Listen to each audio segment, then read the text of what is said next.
Здравейте! Сега ще видите как да помогнем на нашия компютър или лаптоп да не забива. Поне доколкото аз знам, има две места, които трябва да изчистим. Това са така наречените темпер файлове. Повтарям, темпер файлове.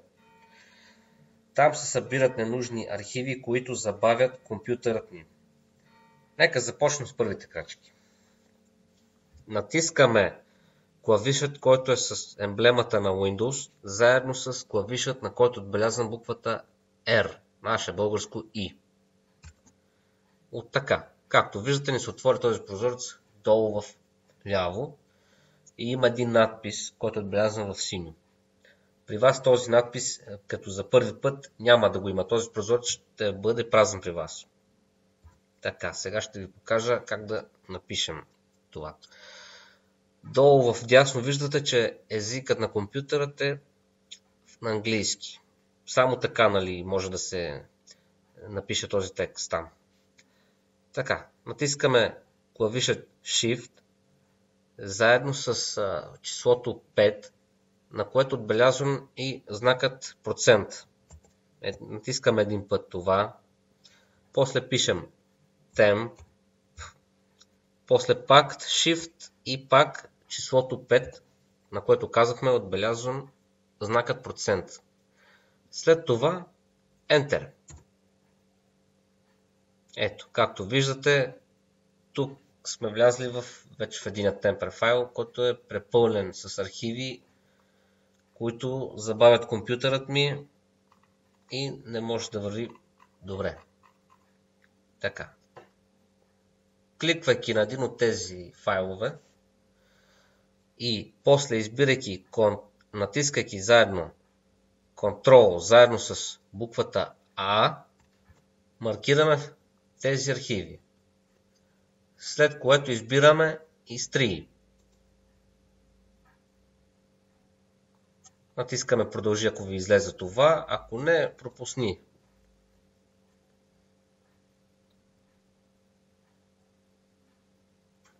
Пропусни, като ви казаха, ако не пропусни, ставаше въпрос за този прозорец, който ми излезе сега. Аз ще натисна пропусни, понеже имам други архиви, които работят за това. Така. Вторият темпер файл се намира тук. Този компютър. След като изтрихме в първият файл ненужните архиви, отиваме на този компютър. Кликваме един път. Отиваме после на локален диск. Кликваме на файлът Windows. И отиваме да търсим файлът, който се казва temp. Сега ще го видите. Ето го, това е той, temp. Кликваме и върху него и виждаме, че тук има някои архиви, които са за изтриване. За да ги маркираме всички заедно, натискаме Ctrl и A.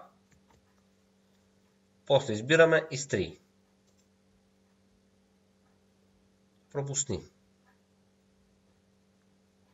Затваряме този прозорец и отиваме на кошчето. Изпразване на кошчето. Продължи.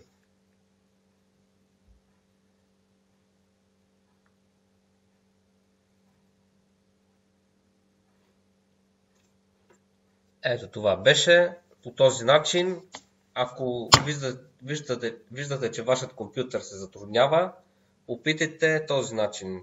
Много ефективен, ще ви помогне. От мен всичко хубаво.